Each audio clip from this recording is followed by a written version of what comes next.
নমস্কার স্যার, গত 27 তারিখ মনু ইংলিশ মিডিয়াম উচ্চতর মাধ্যমিক বিদ্যালয় থেকে কিছু জিনিস চুরি হয়। আমরা কিছুক্ষণ আগে একটা খবর শুনতে পাই, এর মধ্যে কিছু জিনিস নাকি উদ্ধার হয়েছে। বিষয়টা একটু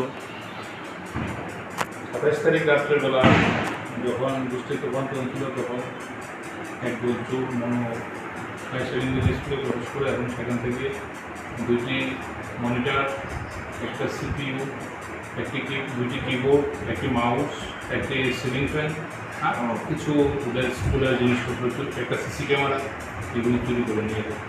আজকে আমরা গোপন সূত্রের প্রাপ্ত খবরের ভিত্তিতে একটা বাড়িতে রেড করি।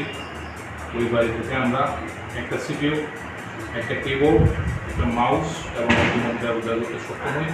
সাথে সাথে ওই ছেলেটিকেও আমরা ধরে থানাতে নিয়ে এসেছি। সে বলছে এটা একজন থেকে কিনেছে, কিন্তু ঠিকভাবে এখনও নামটা প্রকাশ করিনি কার থেকে কিনেছে। তাই আমরা এটা ইন্টারভিউশনের জন্য আপাতত থানাতে এসেছি। তাহলে স্যার প্রকৃত চোরকে এখনো ধরা সম্ভব হয়নি। চোরদের মধ্যে আমরা একজনকে অ্যারেস্ট করেছি, কৃষ্ণ মালাকার। ওকে আজকে আমরা 3 দিনের পুলিশ রিমান্ডে এনেছি, এখন থানাতে আছে। আমরা ইন্টারভিউশন করে আশা করি আরও কিছু দিয়ে দেবো।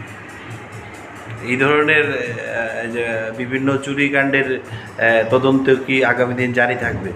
এই ধরনের তদন্ত শুধু জারি থাকবে এটাই না, আমরা চেষ্টা করব এই যে চুরের গ্যাং আছে সেটাকে একদম সমূলে বিনাশ করে দেওয়ার চেষ্টা করব।